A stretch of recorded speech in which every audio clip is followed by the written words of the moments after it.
Welcome back to the Piano Pod, everyone.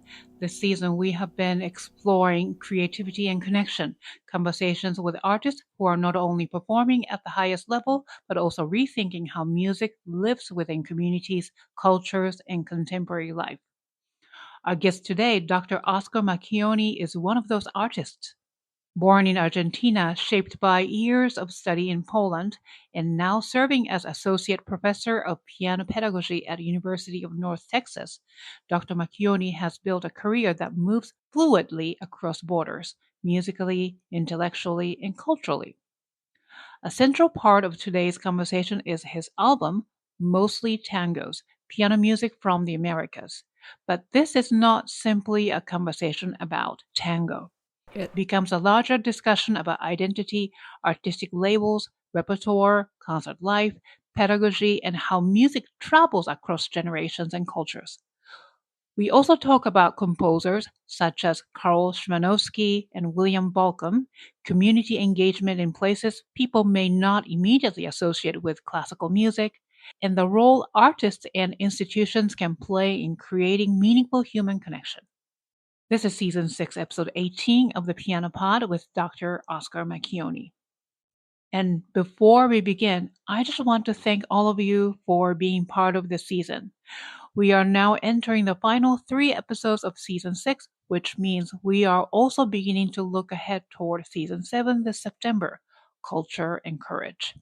If you know fellow artists, educators, composers, or cultural thinkers you would love to hear featured in season 7, feel free to nominate guests through our website or social media pages. Some of our most meaningful conversations have come directly from listener recommendations. Oh, and before we go, don't forget to subscribe to our YouTube channel, follow the Piano Pod on your favorite podcast platform, and leave a like, comment, or review. Every single follow, share, and subscription genuinely helps independent production like this continue to grow. Thank you again for listening, for sharing, and for helping build this community together. And now, my conversation with Dr. Oscar Macchioni. Please enjoy the show. You are listening to the Piano Pod, where we talk to the brightest minds in the industry about how they are bringing the piano into the future and thriving in a complex, ever-evolving world. Oscar, welcome to the Piano Pod. It's really a pleasure to have you here. Where are you joining us from today? I am in Denton, Texas. That's outside Dallas, and this is where I live. Oh, great and wonderful. Texas has been such a central part of your life and work, and I'm really looking forward to exploring that part of your life journey with you today. And so your former student, Aaron Williams, who is a long-term friend of mine, and he is also a very big supporter of what I do at the Piano Pod, recommended that I should reach out to you, and I'm so glad I did. And when he spoke about your work, what stood out to me was not only your work as a pianist and as a concert pianist and recording artist, but also the way you built a life that integrates performance and teaching and community all together. And that's a strong sense of intention in how you do and what you do, how you approach both music and education and shaping not only individual students, but also the environments and communities around you. So I'd love to start with this question. With all you do, performance, pedagogy, and community, at the center of all this, what continues to drive your work today, meaning mission and passion? Through my life and through my career, that the passion never changed. It's always, of course, the music, right? But maybe the mission keeps changing a little bit through the decades of my career. And I would say when I was younger, I was more focused in performing and performing pieces that, they were not common pieces to perform. Now everybody is performing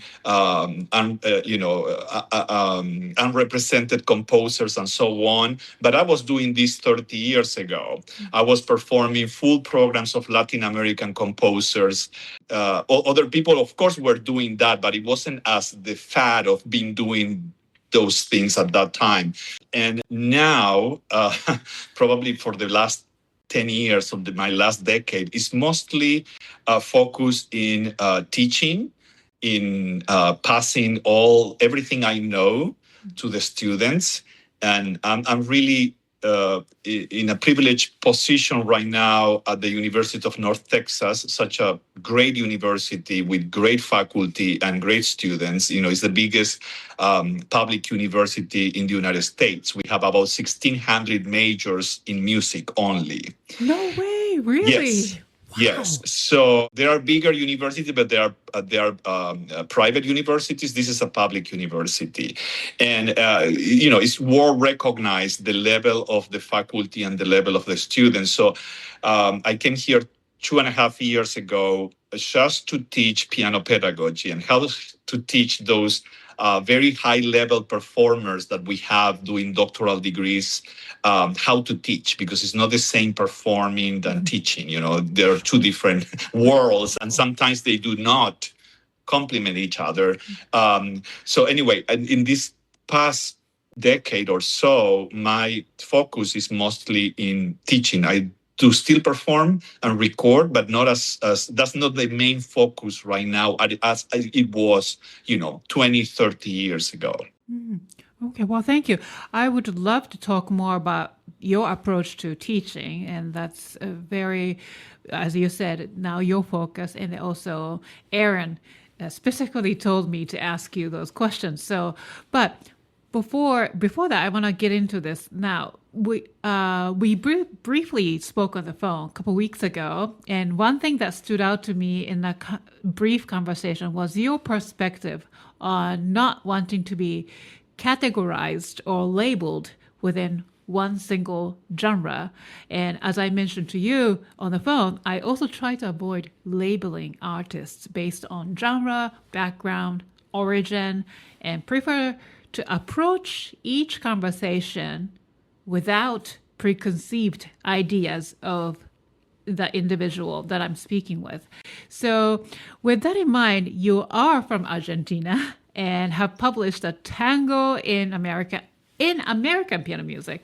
Correct. So, yes, and yet you don't present yourself as a tango pianist, and in fact, you refuse that. So you resisted being labeled as such. So given your broad repertoire, first of all, what is this tango in American music about? Let's start with that. And it's a book, right? Obviously engages with the tango.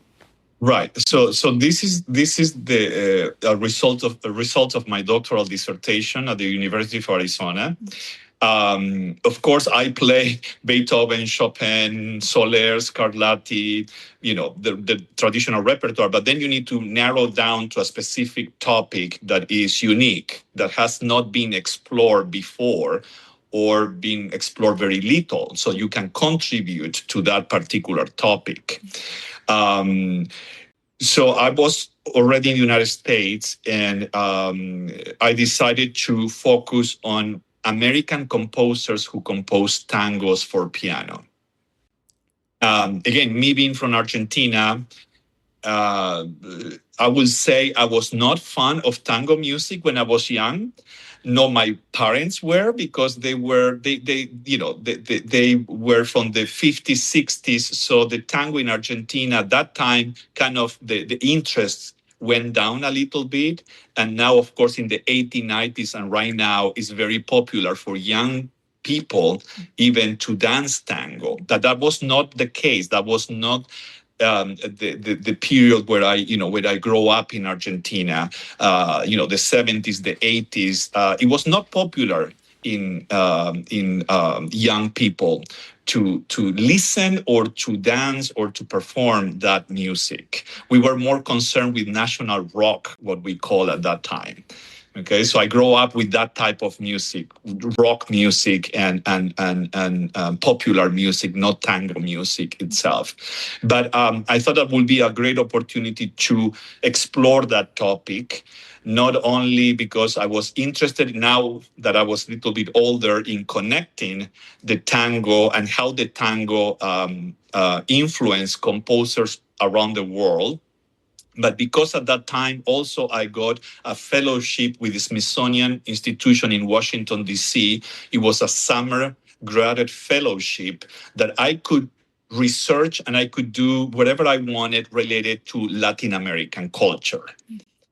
Okay. So, although I was based at the Smithsonian Institution in one of those buildings, I was just down the road from the Library of Congress. So most of my time, instead of spending in the buildings where I was assigned an office, I would just go to the Library of Congress and start researching, composers, American composers who composed tangos for piano. And that is the result really of my doctoral dissertation that then College Music Society, which is one of the biggest society for professional musicians in the world, of course, is in the United States, they started with a new series that they were trying to blend that traditional music with more social issues. And it's called Cultural Expression in Music. So my book, which was my dissertation basically, is the first book they ever published. And it's called The Tango in American Piano Music. And what I did is I selected, because of course I could not talk about the hundreds and hundreds of American composers who composed tangos. I had to select. So I focused from the early 20th century to the last part of the 20th century. So I started with Virgil Thompson and Aaron Copland, and then I finished with William Bolcom, which the tango is from the 1980s. And I cover different genres with tango itself. But the book starts with really an overview of the Argentine tango, or the tango that was really popular in Argentina and in the world in the 1920s. By the way, the tango is not really Argentine. It came from Europe, from Spain. But what we talk today, when people refer about tango today, they usually refer to the tango that developed in the La Plata River, which is Uruguay and Argentina. It developed between these two countries. So I decided to focus in what characteristics of tango these American composers choose to emphasize in their compositions, and if they really related or not to the Argentine tango. So that was the topic of that book. So you're talking about America as in North America, just focus. North America, correct. And U.S. composers.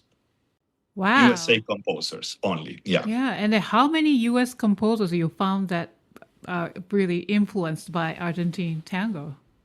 Well, the interesting thing with the Argentine tango is that it was such a big hit in the early part of the 1900s. So the 1910s, 1920s, it was when that genre went outside Argentina and really exploded. Everybody was composing tango, and then through the 20th century and even today, what we call classical or art music composers still compose tango. So tango was one of those very influential dances that developed around the world. And composers, took note of that. It was very, very popular. Musicals incorporated tangos. Even the Vatican have to create a decree forbidding Catholics for dancing the tango, because it was such a, not to then a decent dance. Because it's the approximation, it's one of the only dances that the bodies touch. Really, you embrace your couple very close. The waltz, you embrace the couple, but there is always a distance between the bodies. There is always few inches between the bodies, but the tango is the one that you actually have to connect your chest to chest. Right. So that created, of course, a huge revolt in some, like the Catholic Church. So it was so influential that even religion got involved and politics got involved, within tango at that particular period, very early 20th century. Wow, that's interesting. But, I didn't think of tango in that sense. Like, we talk about waltz, we talk about polonaise, we talk about mazurkas, and they are from, let's say, Poland Right. originally. And then we don't think those as a Polish music, more like a genre now. Does that make sense? And a Yes. lot of composers all over the world, they compose those music a la mazurka, a la Right. waltz, and then name it as such. But we consider them as genres. But when it comes to tango, I'm almost thinking, well, it is a genre, but I never thought of that way. Like the composers beyond Argentine would compose as one of the genres, dance genres. Does that make sense? Yeah. Yes, and in particular, when we are talking about classical music or academic music, I don't think these composers meant that music to be dance, because within the tango genre, you have tangos that are danceable, that you can dance, and tangos that are really the lyrics are although you can dance every tango really, but there are others that are more melodic. And then and so when these composers thought about the how to incorporate certain characteristics of the Argentine tango, I don't think they had in mind for the music to be dance. I think they had in mind for the music to reflect what they thought or what they perceived they were tango characteristics, and so the public will be able to kind of cross references. Oh yes, this sounds as a tango, this doesn't sound as a tango, and has to do with the rhythms and has to do with other, of course, musical characteristics. Right. I mean, for example, like Bach, composed a lot of dance suites, but they're not really meant to dance with. Right. Right. So Right. it's something like that. Am I? Right, something like that. And of course, because the tango is a urban genre, it's a popular, it belongs to the really to the area of Buenos Aires and Montevideo, Uruguay, on that area of Argentina and Uruguay. That's where the tango developed really. And Argentina is a large country, so we have areas of Argentina where the tango is not. I won't say popular, but it's not what represents those regions of Argentina, including myself. I'm from northern Argentina, so the tango does not represent me. I don't feel like the tango is the musical genre that represents my region and my area. It's very focalized, and it's only you could say Buenos Aires and Montevideo, Uruguay, which is across the La Plata River. That's what the tango represents, the people specifically from those areas. So that's what I call this an urban genre. It represents a urban area and not necessarily the whole country. Did you turn this into an album? I know there's like a Mostly Tangos piano music from the Americas. That was the album from 2009. Is it part of the project from this? Came out of this? Within my dissertation, I recorded all the pieces. So I talk about, like I said, there is an introduction in my book about what is tango, where the tango came from, when the tango started developing in Argentina, which is and Montevideo in that area, what is what recognized today as tango. And then I go into the selection of American composers who composed tangos, and as Virgil Thomson, Aaron Copland, Chester Viscardi, Samuel Barber, and William Bolcom. So I recorded all these pieces for my dissertation. It's a CD that goes with my dissertation. But few years after that, when I decided to record my first album, I incorporated some of this music. For instance, in the recording that you just mentioned, Mostly Tangos, again, the title is Mostly Tangos, Piano Music from the Americas. So I play many other composers and many other genres that are not tango in that CD. But I do play in that CD the William Bolcom Tango. I played Samuel Barber Tango. And then I play Astor Piazzolla, which was the father of the modern tango per se. And then I play pieces by Villa-Lobos, which is not a tango. I play pieces by Manuel Ponce, which are not tangos.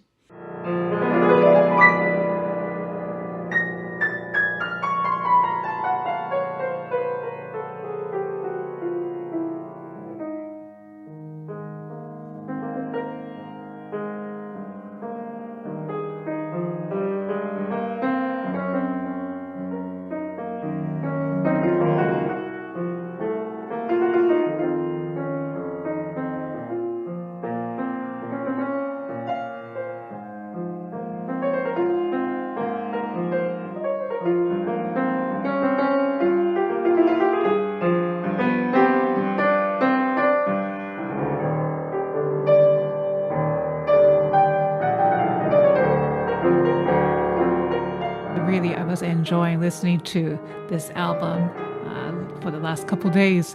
So, and this album is available on Apple Music, iTunes. Yeah, it's on Amazon. You can find it. Spotify. It's everywhere. Okay, I will make sure to link that in the show notes. So, what do you think these people misunderstand about this distinction? Or label you, Argentine tango, I should go to Dr. Oscar Macchioni. I don't believe in labels.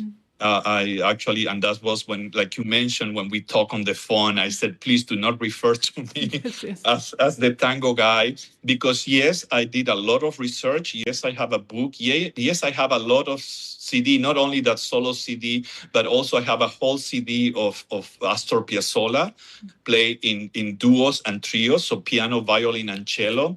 And I played that music for a long time and for many decades. But I don't want to be labeled as the tango guy. I don't want to be labeled as the Piazzolla person. I think those labels are very dangerous, and they are very narrow-minded. And I don't pretend to be an expert on all this. I'm just like to research that music, and I like to play that music among other things that I like to play of traditional music too. So I don't want to be labeled as the such and such person. I don't believe that. And I don't believe that because you are from Poland, you are better playing Chopin than anybody else, or that because you are from Russia, you are the best Rachmaninoff performer, because that's not true. That's a very false statement. Just look at the winners of the Chopin competition in Warsaw and you will see what I'm talking about. Yeah, absolutely. Well, thank you. Yeah, but it's easier, especially for tango music like that, to label you as such, right? Right. And because also, because like I said, I performed that for a long time and I keep performing, but I don't want to be labeled as an expert because I'm not an expert. I don't believe in experts in one thing. It's just what we do at that particular time. And yes, I may know a little bit more than my neighbor, because I play maybe more music, but that doesn't make me an expert per se. Right. Now, some of the tangos you performed, like especially Piazzolla and such, you arranged.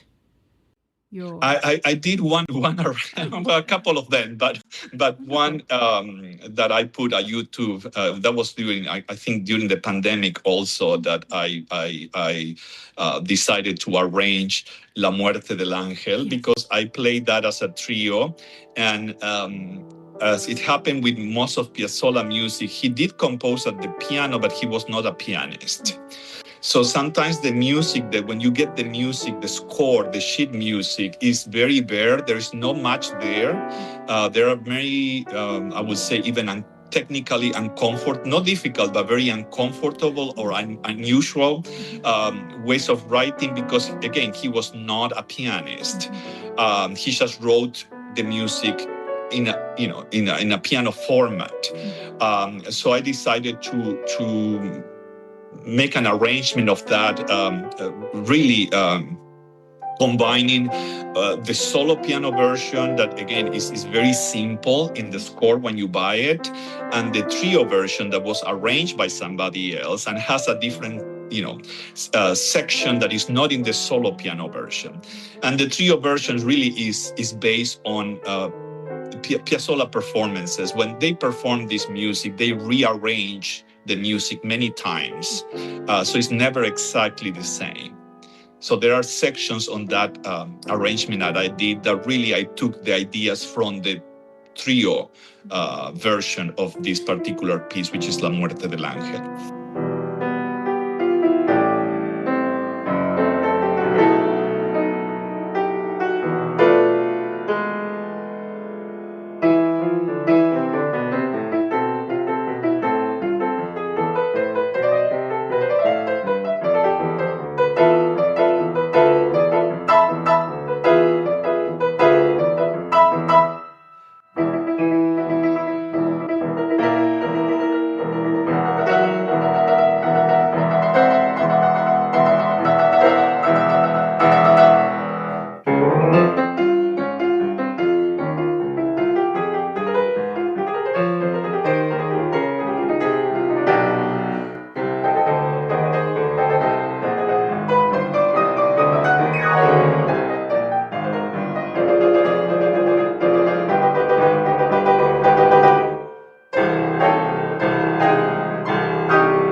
Now, you also mentioned this composer, William Bolcom. And I have never heard of him until I learned him through this episode. So tell us more about him. He's an American composer from last century, or... Well, he's an American composer. He was born in 1938. He's still alive. Oh, what? He's still alive. I talked to him last year because I also wrote an article about one of his pedagogical pieces that maybe we can talk later on, the Monsterpieces for piano. Mm-hmm. So I encountered him, he was one of my composers from my dissertation. But I heard his music before because I have some classmates playing some of his rags. I mean, he's very famous for his piano rags. So, and they're wonderful pieces. So I know that, and I knew that by listening some of my classmates performing his music. But then when I started researching about American composers who composed tangos, his name came immediately because he composed the title is The Dead Moth Tango. When I interviewed him, this was like 25, 30 years ago, he said that, the title is because he was writing a tango. He knew he wanted to write a tango, and it happened that a moth was on the score, and he just smashed that moth, and there, the title, The Dead Moth Tango.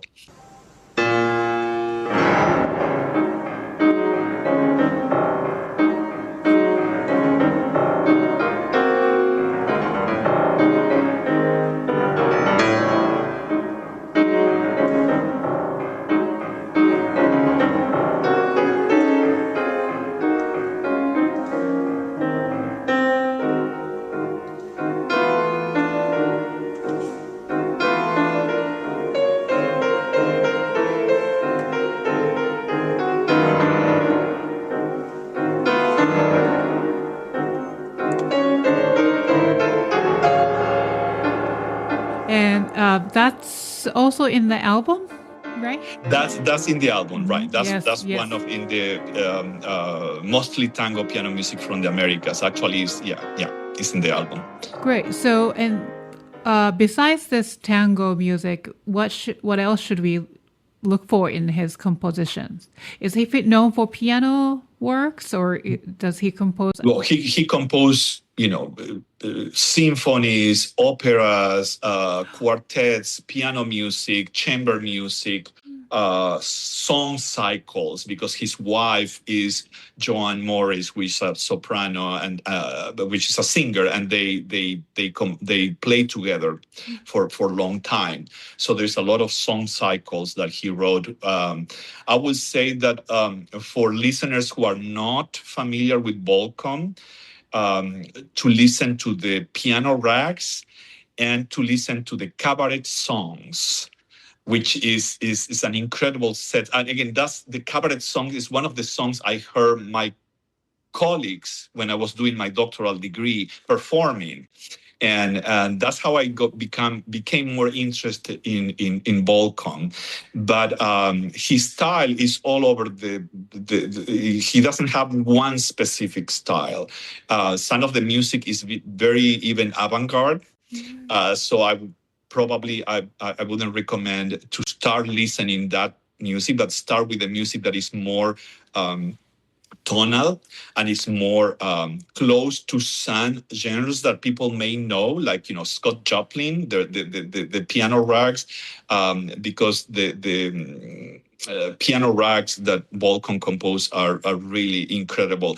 Perhaps the most famous one is The Graceful Ghost.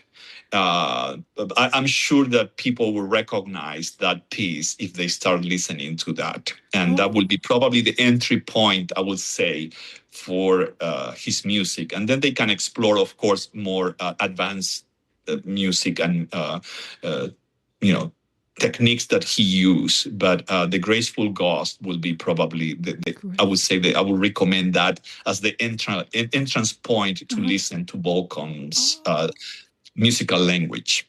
Okay, well, thank you for your recommendation. And also, you recently wrote about Monsterpieces. Yes. It's a set of piano works by Bolcom as well. By Bolcom. And like I'm always interested in letting people know about unusual repertoire. Repertoire that is not well known or performed a lot. So I was writing an article for the American Music Teachers Magazine, which is basically a piano teachers magazine in the United States. And I remember that I had this score, which is incredible, and I have it here because it's with William Bolcom's own drawings. So I remember I bought this score on a used book store in Tucson, Arizona, when I was doing my doctoral degree, and I just thought it was cute, and I put it on my among my scores and never saw it again. Till 2 years ago, I started writing this article, and I said, "Oh, I have that score." So these are 10 pieces. It's called Monsterpieces, all one word, for older children for piano. And really the description is an adventure in contemporary piano music, an adventure in contemporary music for the piano students. And they are very small, very simple pieces. Most of them are 16 to 20 measures long, except for the last one. And they incorporate contemporary piano techniques. Okay, they incorporate clusters. That is when you play many notes at the same time, either with your palm or with your arm and forearm.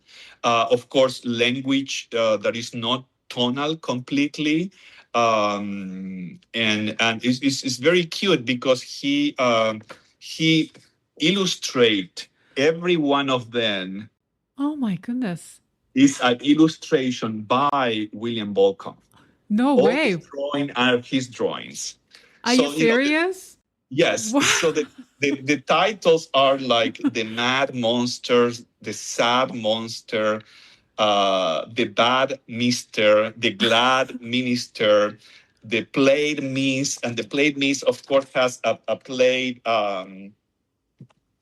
dress. Oh, how cute. Oh my goodness.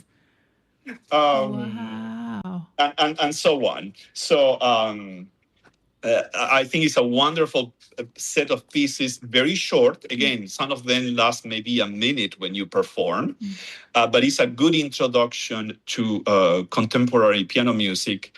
Again, this was written in the 80s, so it's not contemporary anymore, but that's what we call at that time contemporary music. But still, it's I think music education, even nowadays, it's just a traditional way of playing the piano, teaching piano. So Yes. I think there's a big market for that. And honestly, if I were, there's a time machine and being able to go back when I was a child, Right. I wish I had a, book like that to learn. Yeah, and there are many composers, and of course there are many composers that compose in a more tonal or traditional way for students. Many pedagogical composers, that they still composing that. Many composers that are no longer with us that compose specifically for kids, because this music is to be performed by kids.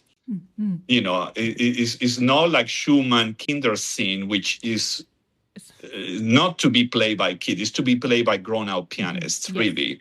But about kids scenes. These are for kids to play. So this is a great introduction. Sometimes teachers don't know how to introduce students to more contemporary music, to different languages. Sometimes the music that we have by other composers are long pieces and very complicated pieces. This is specifically composed for kids. And like I said, some of them are only 10, 16 measures long. And each one tackles a different, rhythms or aleatoria playing. There is no bar lines. There is no timing. There is nothing. You just play the notes as you wish.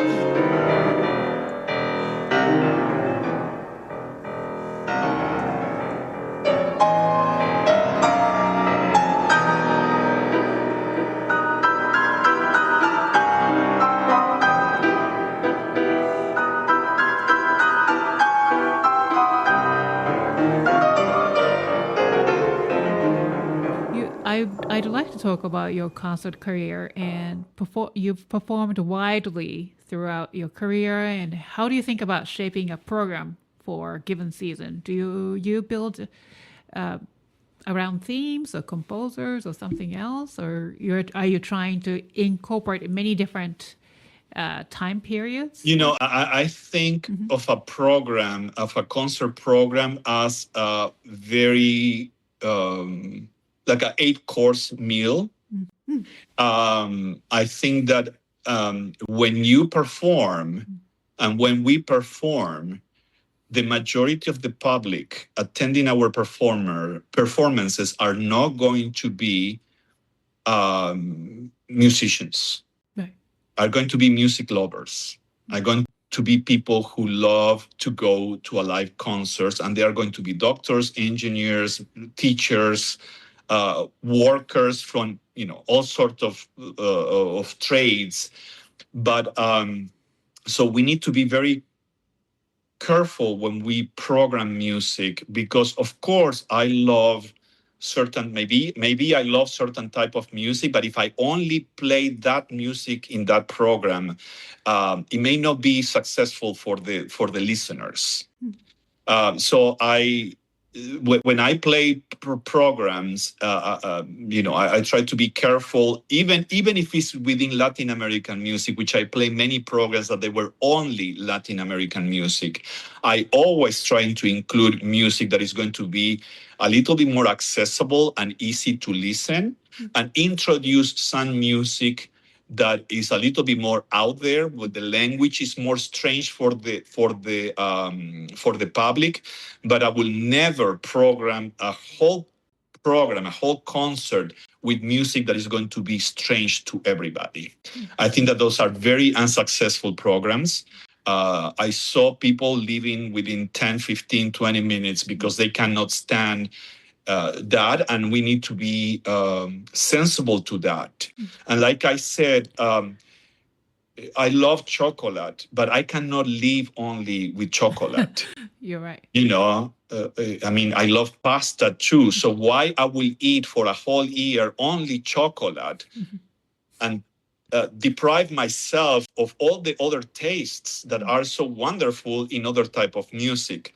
So when when performers do these very narrow programs, what are they trying to prove?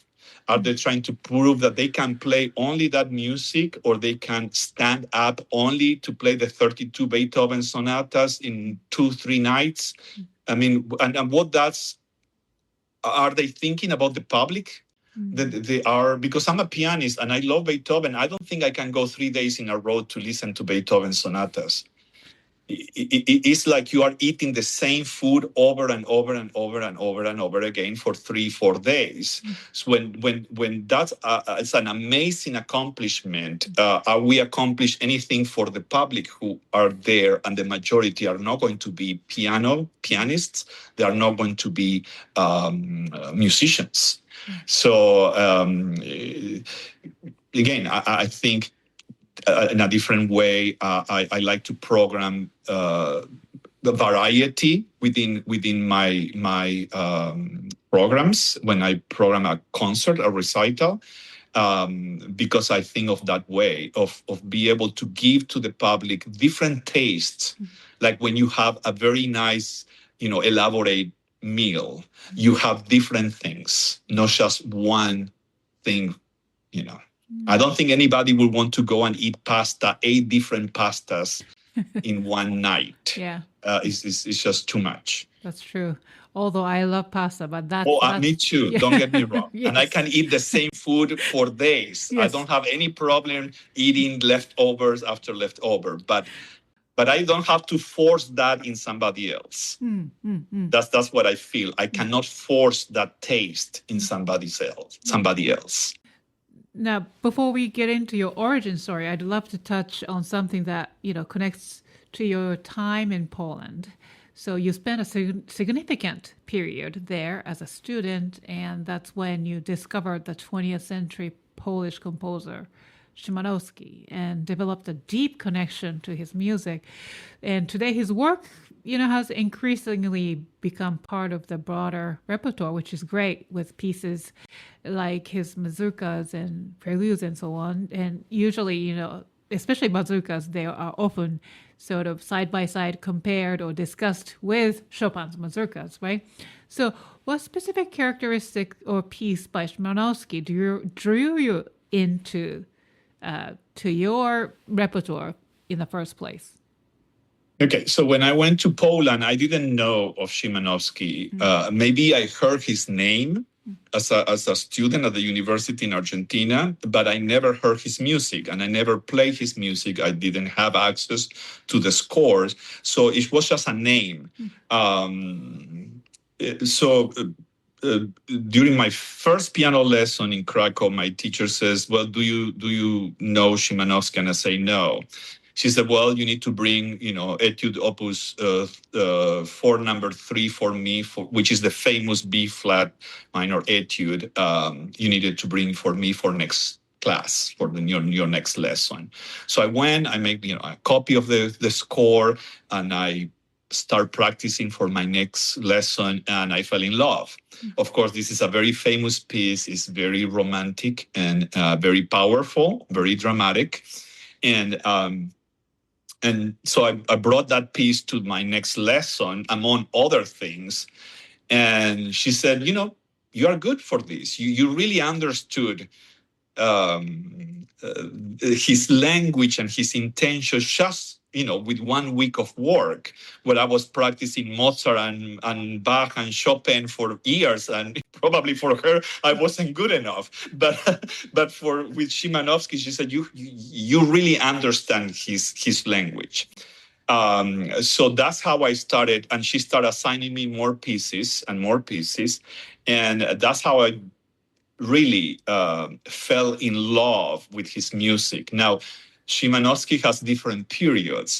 He's very transitional from late 1800s to the beginning of the 20th century. So the music, and I love all his music, don't get me wrong. But the music I really identifies with me is the early period, which is the more romantic period, almost a mix of Scriabin and Rachmaninoff and Chopin. Although I think that Szymanowski was very sophisticated in his writing. So that's the music that I identify with. Although I love the middle period, which is more impressionistic, and he's exploring with different harmonies and other things, or the folk period, which is the mazurkas, and it's just a very advanced type of musical language. I still like the early period, which is the more romantic period. So it's all the preludes, his Études Opus 4, variations. And after that, he started, exploring a little bit more and open his compositional techniques and his taste for harmonies and layers of sounds and, to a different level with a different optic than the romantic that he has in the earliest work. So, like, I've known his reputation as like a dense harmonic language, and so pedaling can be challenging and so on. But does that apply to his early works, or you think? Yes. Still applied to his early work, right from the very beginning, which is the preludes. He composed those, and those are gems. I mean, they are just incredible pieces. 9 preludes, Opus 1. He composed those when he was still a teenager, and the depth, I don't know how to say, but the melancholy of those preludes is what draw my attention, and that's what I love them so much. Along also with the Etudes Opus 4 and the variations Opus 3, is a very melancholic type of writing, and I don't know. I think I like melancholic music.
And what you mentioned about the textures and the pedaling and all that is true. I mean, it is it applies to the very early the compositions too, and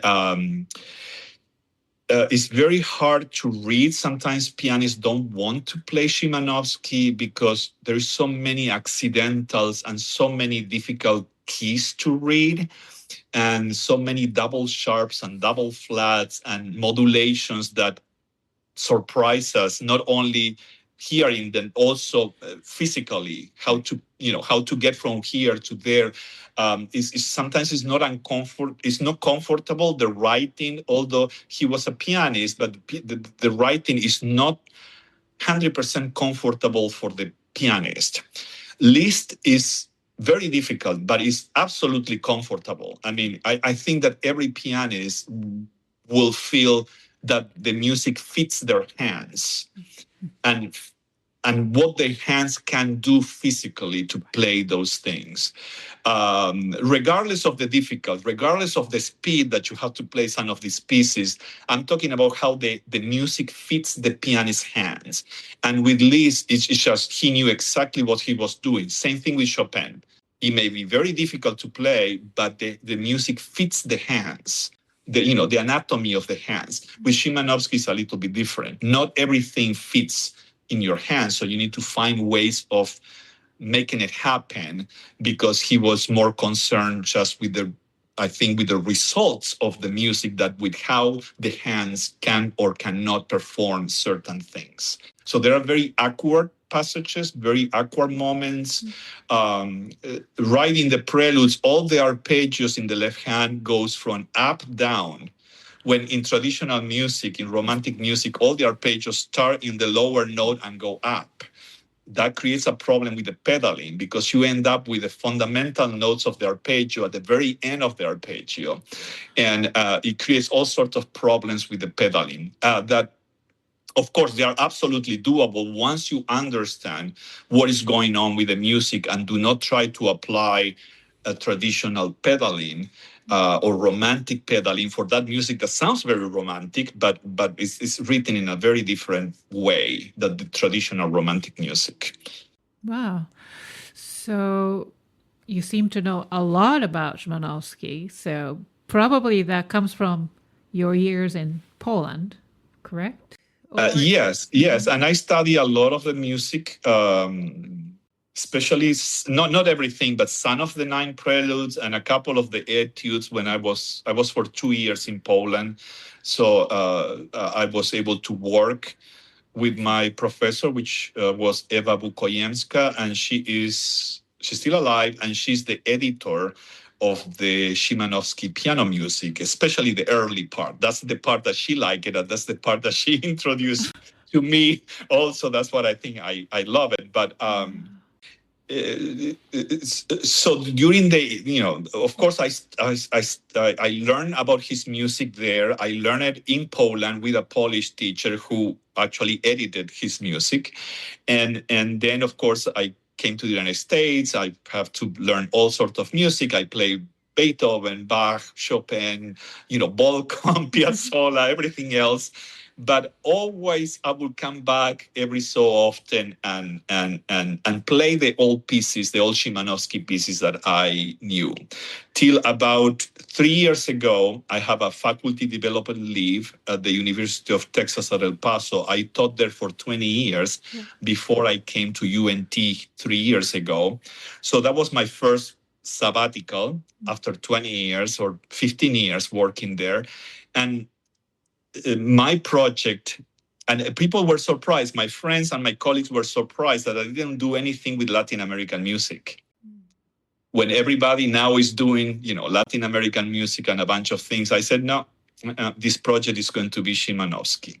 It's going to be Karol Szymanowski. I have 6 months.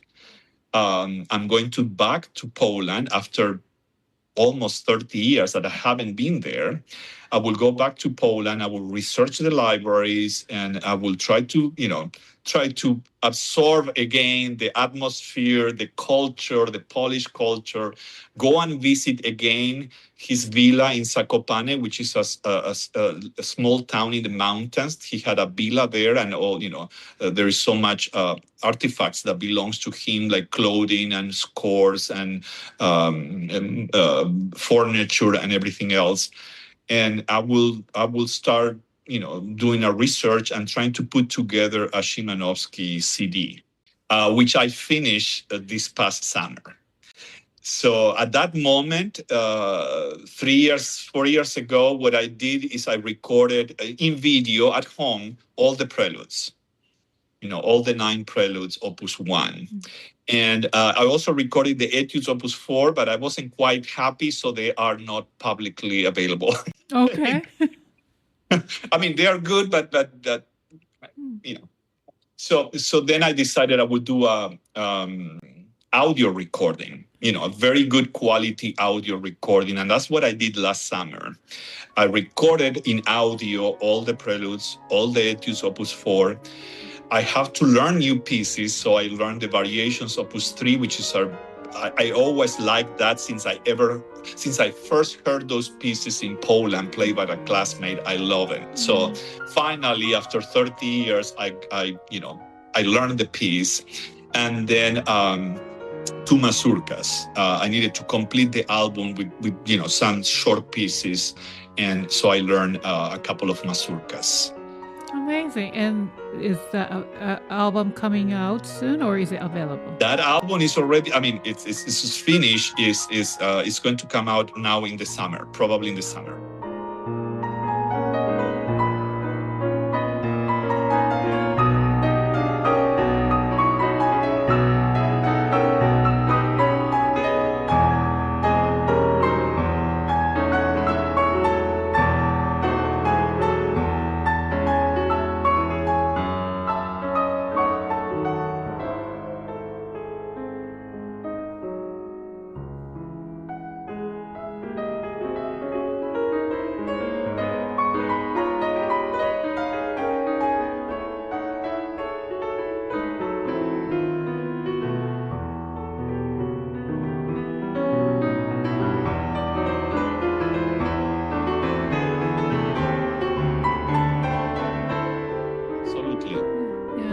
So, I want to talk about your origin story now.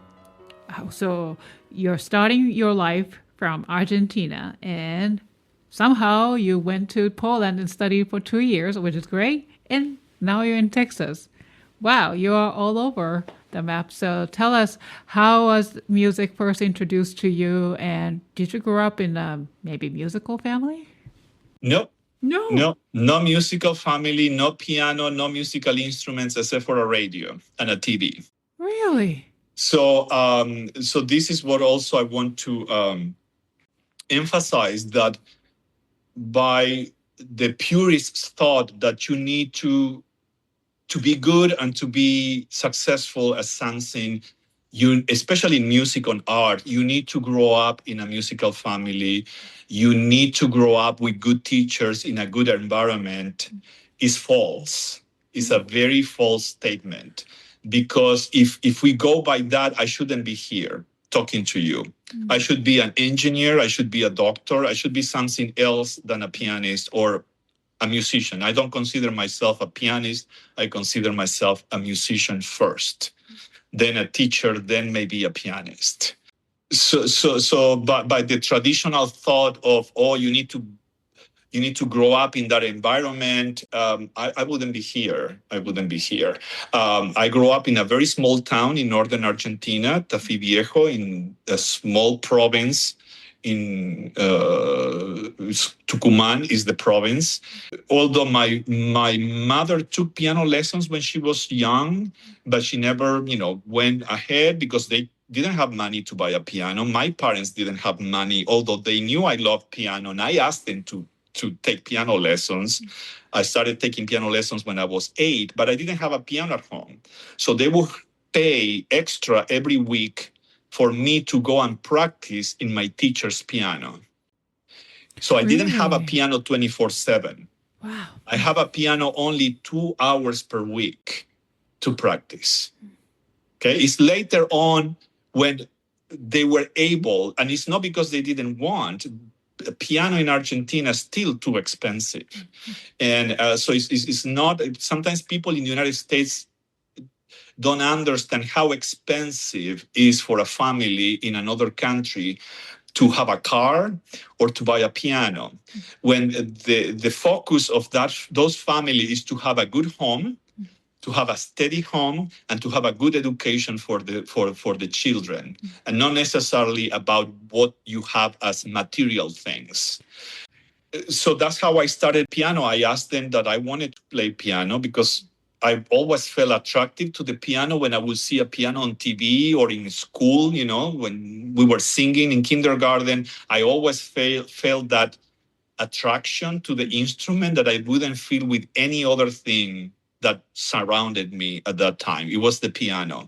So kind of I was obsessed with the piano, but I didn't have the opportunity to have a piano.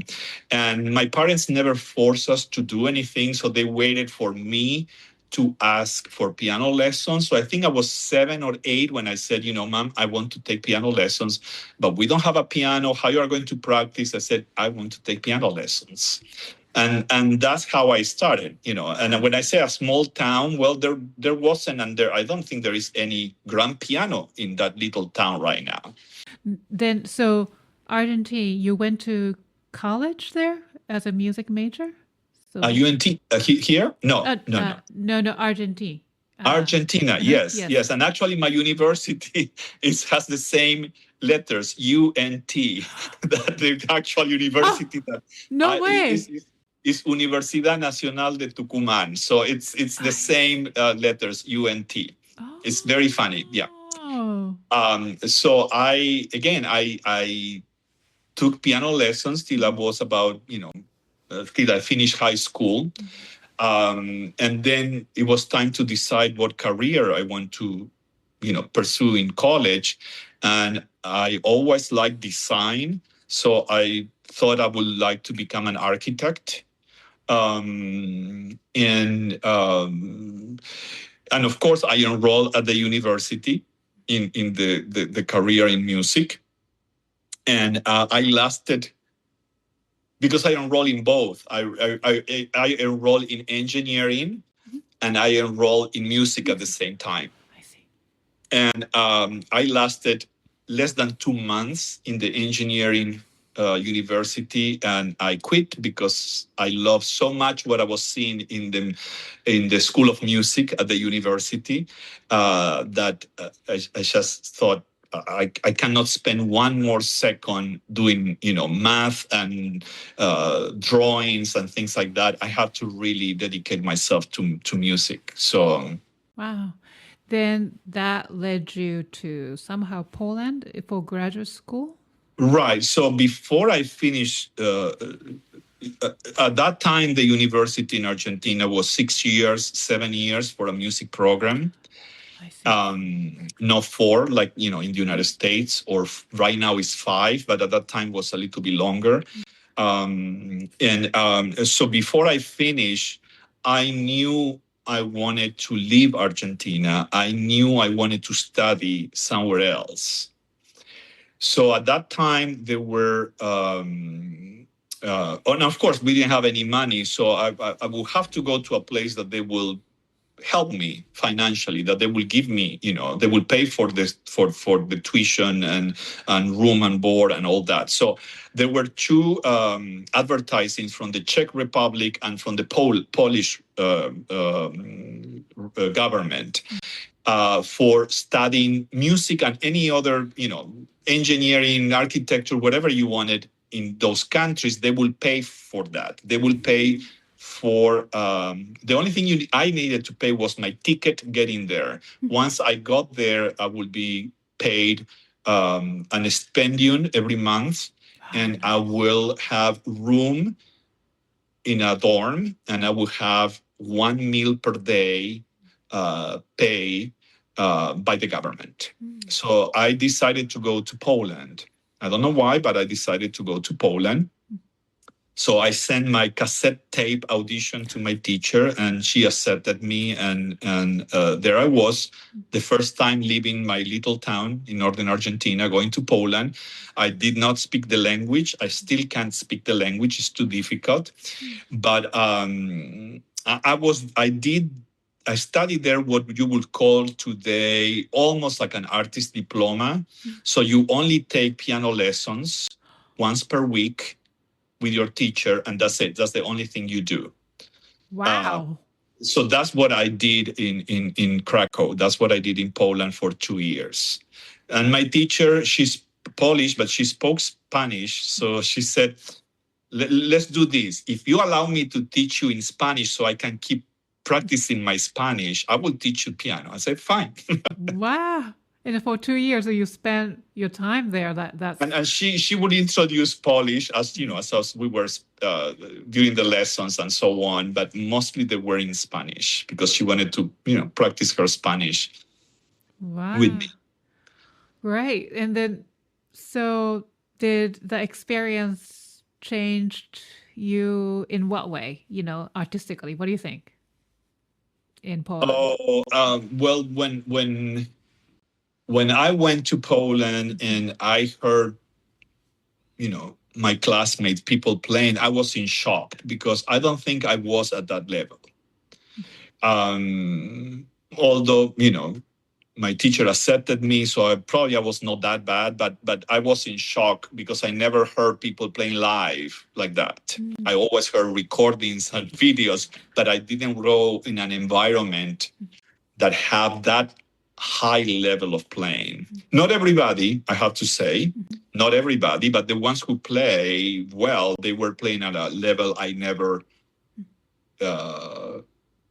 encountered when I was, a young student in Argentina. So I was shocked. So it made me work harder.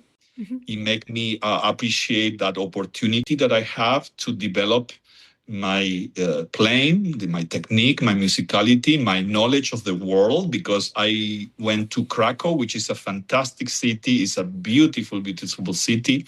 So I felt very lucky, and I really took advantage of the opportunity, and I think that really.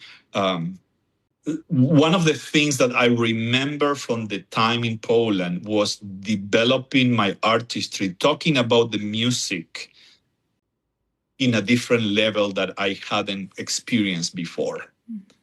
Okay, really, instead of looking at sometimes at the very little minutiae of the music, talking about what this is going to sound like, what you want this to sound like.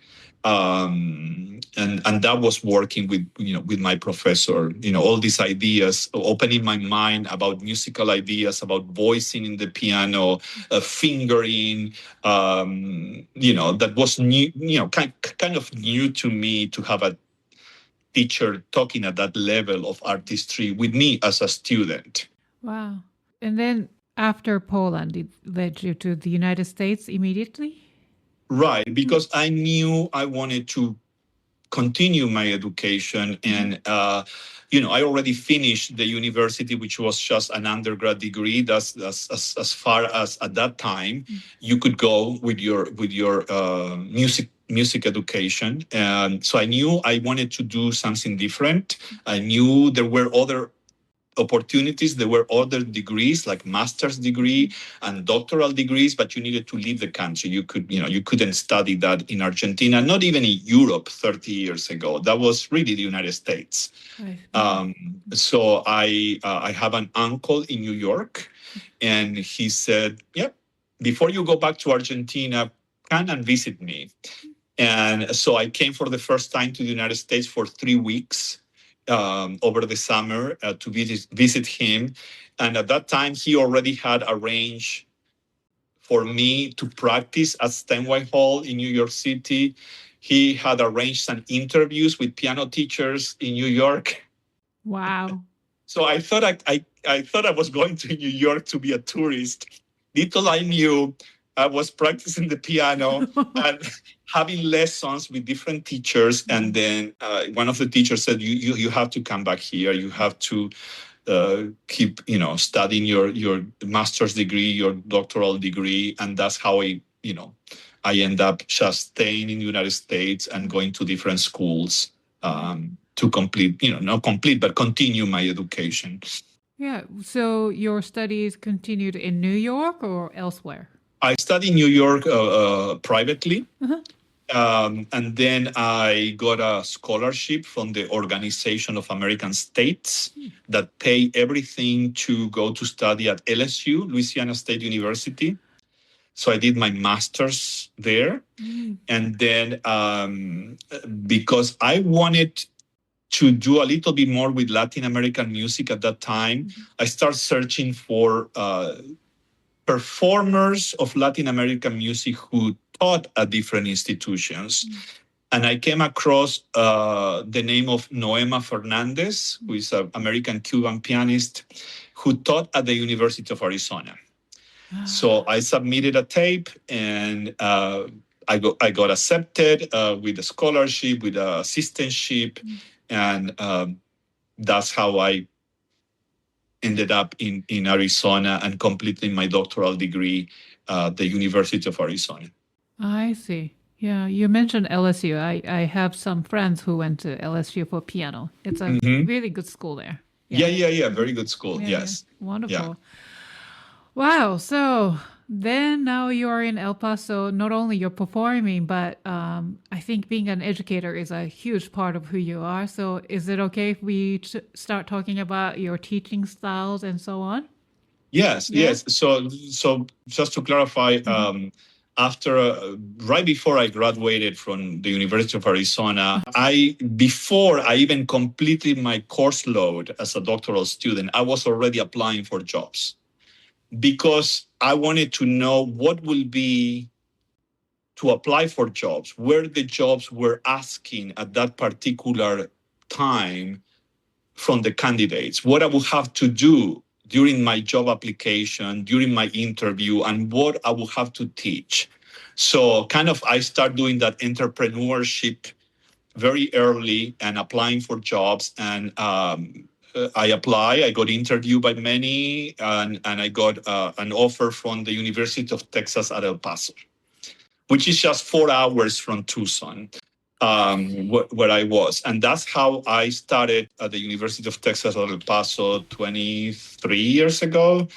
And I was there for 20 years. I mean, I went from a visiting professor to a full tenure track professor. And then 3 years ago, this opportunity here at the University of North Texas opened. I did not think I would leave El Paso because I was there already for 20 years. I thought I would probably retire in El Paso. But this was an excellent opportunity for specifically piano pedagogy, which is, well, like we talked at the very beginning, which is what my interest right now is. And I applied for the position and I got the position. So I've been here for 2.5 years. And this University of North Texas, you said it's one of the biggest yes. Higher education? It's a college of music. It's a college of music. And we have, I think, 15, almost close to 1,600 students in music only. Oh, my God. Yeah. It's a huge place. We have world-class faculty and students, Grammy awards from the institution. So it's an exciting environment because of the level of the students that we accept to come here, and also, of course, the level of the faculty. And although we are in Denton, it's only 40 minutes from Dallas and 40 minutes from Fort Worth, which are this metroplex area full of museums, orchestras. Van Cliburn is just down the road, and so it's very exciting, especially for pianists, because Texas is a big piano state. Sure. Very big piano. Not big in the sense of geography, which is big, right? It's very big, but also in terms of quality and education. Piano education is fantastic. Yeah, music education. I hear you. I used to live in Florida, Tallahassee, and I met a lot of people from Texas too. And it's culturally, it's huge. People don't associate Texas that way. No. But it is, yes. Again, those preconceived ideas that are harming sometimes the opinions and how we perceive things. Yes. So then Aaron Williams, who were your former students, mentioned specifically about your approach to education. Now, he specifically told me about the fundamentals like structure, form, solfege, and deep score study, while remaining open to contemporary repertoire and new ways of engaging audiences. So, what are the most common problems you see in students today? Kids have memory issues, anxiety. Oh, huge. This is not just, I'm not just talking about this common performance anxiety, but the core of the performance anxiety issue is a big debate, I think, and then superficial interpretation and so on. So what are your thoughts on those? I grew up in a very structured, European conservatory education where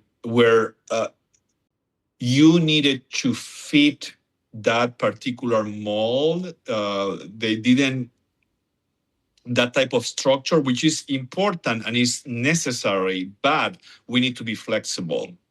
So I grew up with that. I grew up with a lot of structure in my education, good or bad, but I have a lot of structures. I have to do specific things. I have to do etudes. I have to do technique. I have to do repertoire. I was taught how to practice. I was taught how to memorize, which I was lucky enough. And all this happened when I went to the university. When finally I graduated from high school and I went to the university, I got this teacher, Lucia Herrera, which was incredible. She taught me how to practice. She taught me what I will do first, second, third, and what will be the progressions, how I will do. You practice this first, you do it 10 times, you do it 3 times, you do it 1 time, and then you move on, and then you put these 2 together. And so she taught me all that. She taught me how to memorize piece. sometimes without playing them at the piano, but memorize with the score, which is the most important thing. And I don't think when I talk to my students today about this, they look at me like I'm speaking a language that they don't understand. Because there is so much emphasis, and always been, but I think today, that how many hours they practice. And I say how many hours they waste, because they waste. They do not really practice. They make noise. One of the first things I say, who plays the piano? The fingers. No, the fingers don't play the piano. The brain plays the piano. You know, I was in a class yesterday and I said, what part of the body plays the pedal? The foot? No, the ear plays the pedal. the ear and the brain use the foot to go down and up and down, but it's not the foot, it's the ear. It's not even, it's just the ear. So those misconception that comes from sometimes students who may have great piano teachers, but those piano teachers don't see these areas. And so what I want to say, yes, I grew up with a very structured instruction, so I believe in that. But at the same time, I think that conservatory type of training, where if you don't fit to that particular mold, you are out. You cannot become a musician. Is ill. Is really ill also, because now we know a lot of things through neuroscience and through psychology that we are not all the same, but we all should have the same options, and we should all have the same possibilities given to us to develop talent, to develop education, to develop many things. So I believe in the structure of a conservatory system, but I think we need to be flexible, because we may have students who have some learning disabilities who can be fantastic musicians. And if we don't know how to teach them, and we said, oh, no, you are not good enough, just go and do something else, you are really denying somebody something beautiful, which is becoming a performer or becoming a musician. Right. Those trainings are there for us to use rather than for us to fit into the mold, right? Exactly. Yeah. So while I believe in that, I also believe that we can bend those, and we should be flexible, because we all learn very different. We all have mental issues. We all have, at different levels, we are not perfect. We should not be perfect. So we need to contemplate those things when we have students, when we teach students. If the student is not getting something, it's the teacher's job to find a way to explain to that student 100 different ways till the student get it. Of course, there is a limit. There may be some really learning, very, very learning disabilities, very high learning disabilities. And sometimes we cannot really reach that students. But let's talk about more normal things. Is the job of a teacher to teach the student how to practice, how to memorize. It's not the job of a teacher to sit and listen to the student and say, oh, that's wrong, come back, listen, practice more and come back next week. We all saw those type of teaching, and they still around, those type of teachers. But that's not a good teaching. A good teacher should spend time trying to find out how I help these students, how I will help this particular student, which I may have to give a completely opposite direction and opposite indication to what I gave my previous students an hour ago. Yeah. Well, even with the same student, you may contradict sometimes, like from lesson 1 to lesson 2, no? It's like you said one thing and the next lesson is like completely opposite. Because we all process things differently. We all understand things sometimes in a different way. And again, I keep saying this is the job of the teacher to make that student progress. Any progress. I don't care if it's here or it's up there. That will be according to the student also, to the abilities of the student. But any type of progress is the job of the teacher. That's what they are getting paid for. And privately or through an institution. We get paid to teach. Right. Yeah. Yes, absolutely. And I've been doing that for decades as well. And so, and also, these days it's surprising to me. Like I live in Brooklyn, and then I have there are young Gen Z, young professionals who live around me. So they would sign up piano lessons with me. They would come, and then they would watch YouTube clips, and then actually they can quite play by mimicking. But I'm so in a way, the role of piano teachers had changed because they can really literally learn something on video. But obviously, that's not learning, that's not education. So that's where we come in. So we have to really change our mindset about teaching. Otherwise, they can just copy whatever they want on YouTube, and then, here I am. I can play somewhat Chopin sound like. Right. Yeah. So coming back to the beginning of this question that you mentioned about, anxiety and memorization and lack of interpretation, what I see today is that almost every pianist sounds exactly the same like the next pianist. What I'm missing, and this is not because I'm getting old, but I'm missing when you could hear a recording and say, oh, that's Gilles. Oh, that's Horowitz. Oh, that's Hoffman. Oh, that's Horowitz. I mean, Cortot. You could hear each one has a very, very distinctive sound. Each one has a very distinctive phrasing and a very distinctive approach to the music they were playing. And what I see today is almost like factory training. They all, of course, the level of the technical ability of these people today is incredible. I keep saying Cortot will audition today to a music school and he wouldn't be accepted. If he was in the bad days when he played a lot of wrong notes, but he didn't care about that. These people didn't care about that. Horowitz didn't care about playing the wrong notes. And there is so much emphasis in perfection, and that vertical plane, which I call the typewriting, is that they are typewriting on a keyboard. That they miss the horizontal, they miss the different layers. And I'm not talking about everybody, of course, but I see a tendency of everybody playing the same way. Everybody phrasing Chopin the same way. And the Chopin ballade on measure, they all do exactly the same thing. So there is no personality in their playing. And I would rather listen somebody have a memory slip and playing bad notes than playing so perfect but so boring and so not unmusical but unartistic way of playing. The level, the development of the technique today is just amazing. These students can play things that at a speed that nobody will dare to play that speed 50 years ago.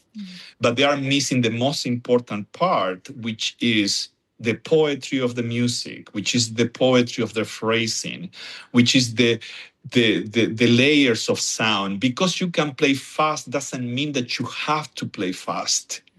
Because you can play loud doesn't mean that you have to play loud. Because you may, impress your neighbors, but you are not going to impress a musician with that type of playing. Well, thank you. And you mentioned something also about performance anxiety. Of course, today we are allowed to talk about those things. People in the past, teachers in the past wouldn't talk about that. But also, I think it's because many teachers perhaps they did not experience that. So although I think that everybody experienced that, but they didn't want to talk about that, or it wasn't strong enough to really derail their performances. But we have students that they deal with that, and they are very good students and excellent musicians. So as teachers, we should read about that. There is so many techniques. There is so many things that we could be, even if we don't apply those, we could be referring our students to. read, to seek help by somebody who can deal or know how to deal with those type of things instead of ignoring them. Right. Oh, well, you need to practice more, Right. Yeah. That practicing more doesn't make any sense when the problem is not hours of practice, it's how you practice. That's right. Right. And also it's all about context too. How they think of music, how they think about music performance. Yes. Yeah. If it's a constant pressure, like, oh, I have to play in a competition, that sort of mindset actually does, will kill I think, the talent and ability.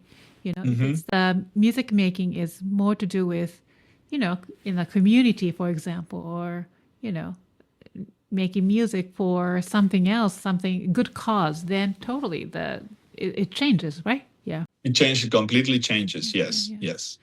Now, so speaking of community, I know you built a wonderful community back in El Paso, and where you engaged with community and also University of Texas at El Paso for 20 years. And that's where my friend Aaron met you. Aaron, yeah. Right. And El Paso is a very unique, borderland place where West Texas, southern New Mexico, and literally Mexico meet. Mexico, yes. And then that's where you started this Borderland Chopin Festival. That's amazing. Of course, to promote the legacy and music of Chopin. Yeah. Yes. So can you tell us? And is it still going on, right? Oh, yes, still on. Right. So before I left UTEP, I have the opportunity to talk to a donor, and I presented this project that we used to have in El Paso a Chopin festival. It was organized by a local pianist, and this person died, and then nothing happened for 2 or 3 years. So I said, well, we need to recover that, because those concerts were very popular, were sold out, free to the public, but they were standing room only. So they were very popular, and they were all based on Chopin music. So of course the pianist could play other pieces, but the majority of the program they play was Chopin, because it was called the Chopin Festival. So I decided to somehow continue, but in a different way. So I created this Borderland Chopin Festival that started really with a local festival for the students from Las Cruces, El Paso, and Ciudad Juarez, which is New Mexico, Texas, and Mexico. So there are all these 3 cities that are very close together.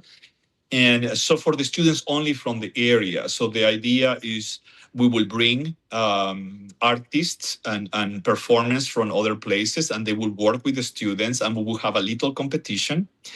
And that's happened every 2 years. So that's still going on. I just finished the third one this past March.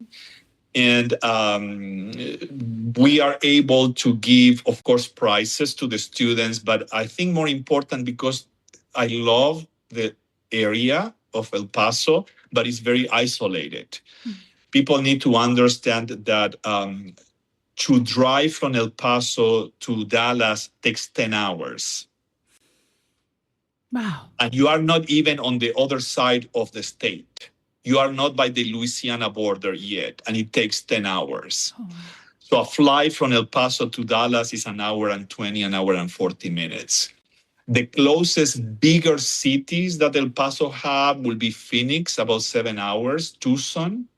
But they are not that much bigger. They are bigger, but they are not that much bigger. It's not a metropolitan area like Dallas or New York or LA, which when I talk about big cities. So it's beautiful area, but it's very isolated, geographically isolated. So the idea of this festival is to bring people, artists to the area, perform, give master classes to the student, have a competition where they have to play at least one Chopin piece. But then the first prize of each category is all paid summer camp somewhere else. including the college level that is a summer festival in Europe. So if they get accepted to a summer festival in Europe, we pay for all that. They get paid for the ticket, the tuition, and everything. But every 3 years, we have an international competition, and this is the big one. Of course, the local students don't compete on that one. This is really an international level competition that we are having the second one in 2027. And the prizes are like, first prize is $20,000. $15,000, $10,000, performance with El Paso Symphony Orchestra, solo recitals back in El Paso.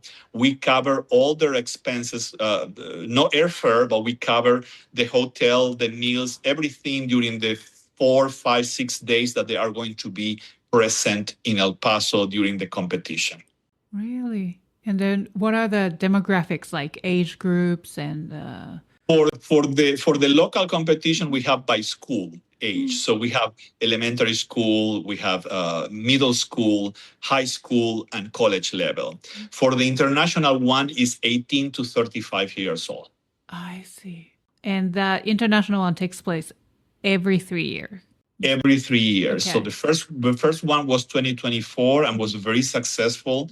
And again, we bring a very, if you look at the jury, Antonio Pompavaldi, Kevin Kenner, people who even won the Chopin competition in Warsaw, like Kevin Kenner.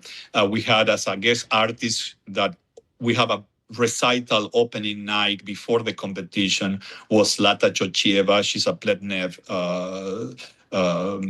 student, or Wow.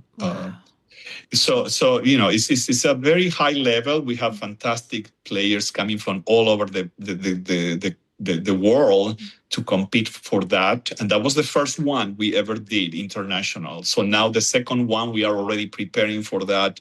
Is going to take place in May 2027.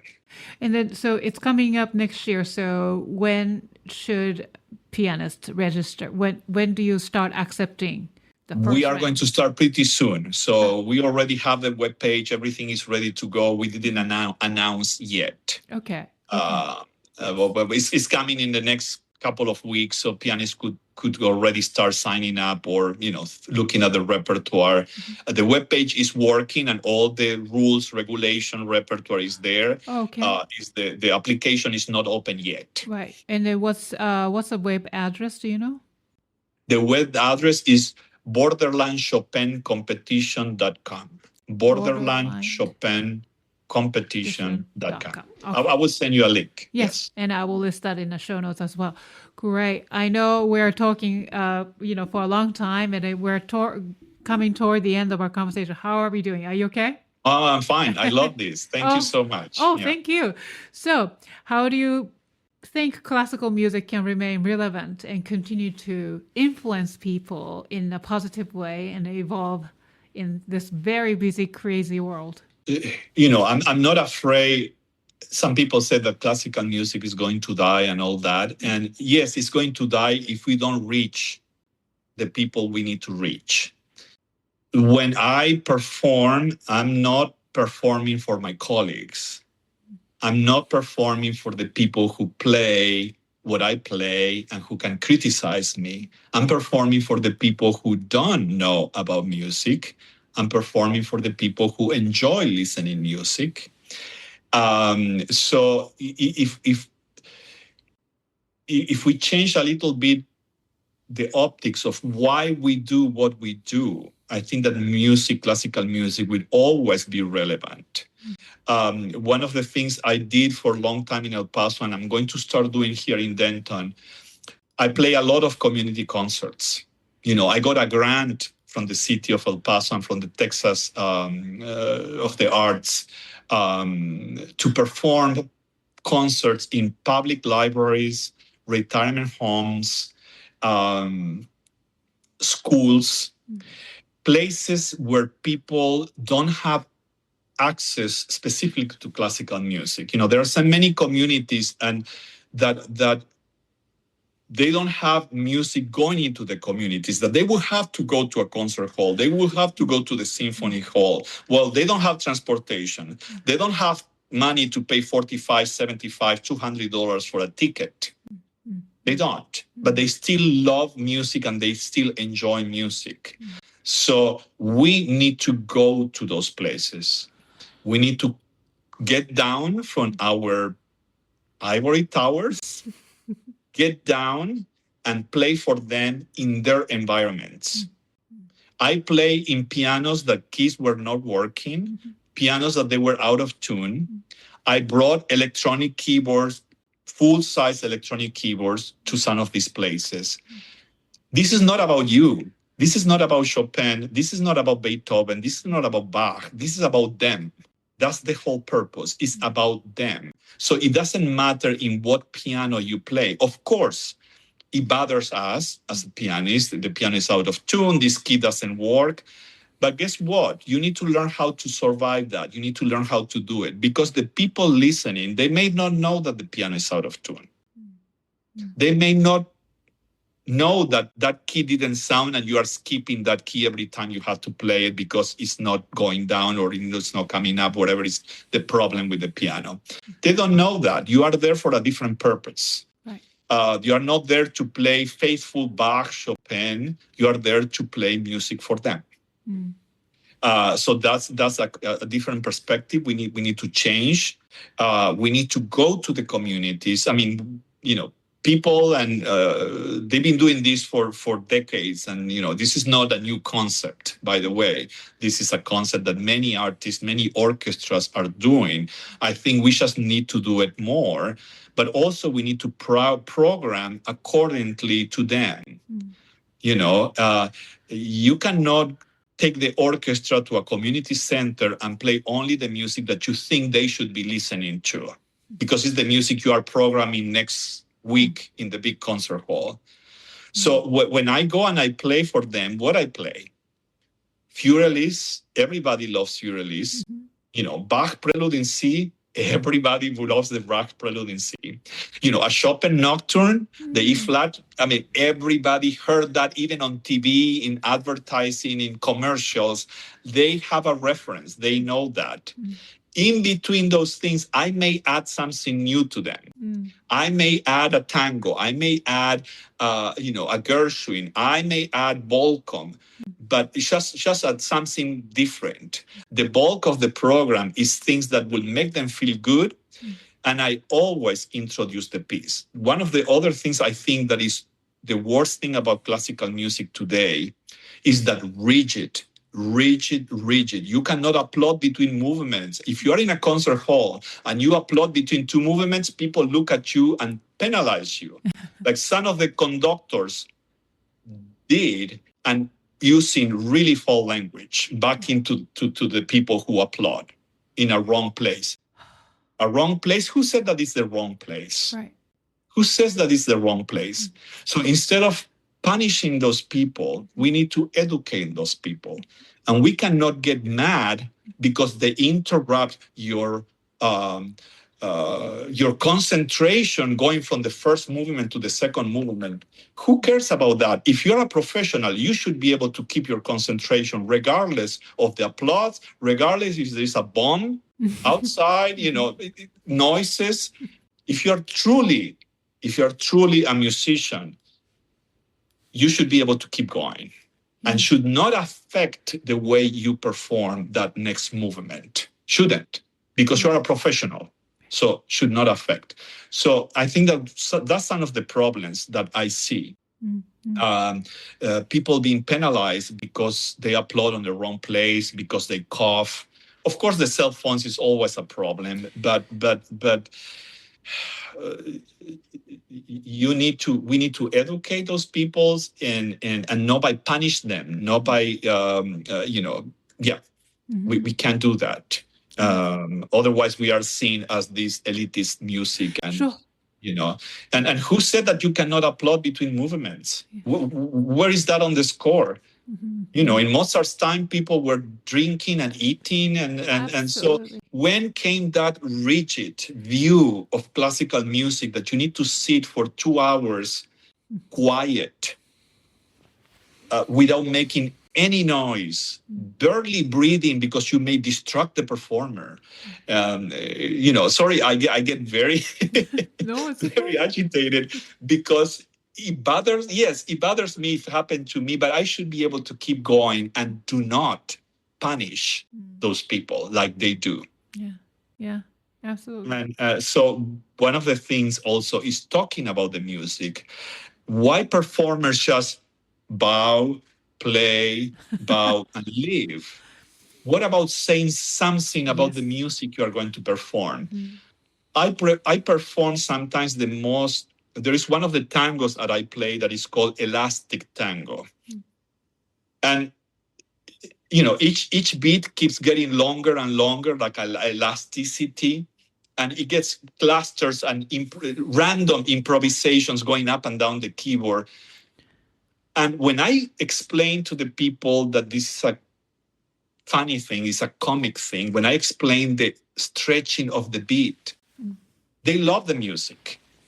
But if you listen without the context, without explaining, they will hate the music because they wouldn't be able to understand what you're playing. So especially if you are going to introduce music that does not use a tonal language, I think you need to explain. But even if you play music that uses a tonal language, I still think that the people want to hear your opinion, not just your interpretation, but your opinion, just a context, just few words about the piece you're going to play. And I think we are missing a lot of that in classical concerts. Just go to a rock concert and they talk all the time. They just don't just play music, they talk to the public. And so they that do the crowd work, yes. Right. So that rigid concept of, I don't think is the right approach to classical music. Yeah. Well, thank you. It's been a really enjoyable conversation. So before we go, are there any, so you mentioned the album is coming up this summer. So this episode will be released in May. So about a month or 2 months, we look forward to the album, right? Do you know the title yet? Not yet. Not yet? Okay, but it's all Szymanowski. It's all Szymanowski. It's just kind of denying what we talked for almost 2 hours. That I like to put different things, but this is probably the only project that I will do that is just one composer. Yeah, that sounds great. And is there anything else that we should know, that any project or initiatives coming up for you? That's the most, I would say the most significant one, because I spend a lot of time and effort, and I think it's going to be, I'm very happy. I'm never happy with the performances, with the recordings, of course. I listen very critical to myself, but I think that this is good. I'm very happy with the product right now. So again, that's the most immediate one. So for our listeners, especially pianists and piano enthusiasts, I encourage you to visit oscarmacchioni.net to explore more of Dr. Macchioni's work, including his recordings and writings and recent projects, and then just to be able to stay in touch with him. Well, Oscar, thank you so much for being here today. Now, but before I let you go, we have one more thing to do. It's called Rapid Fire Questions, and I ask silly questions, but I want you to take them seriously because those questions may reveal who you are. So please answer each question with the shortest response possible. No explanation is necessary. Okay? Question number 1, what is your comfort food? Every. Okay. How do you like your coffee in the morning? With milk and 2 Splenda. Great. Cats or dogs? Dogs. Sunrise or sunset? Oh, sunrise. I'm a morning person. Okay. Summer or winter? Oh, winter.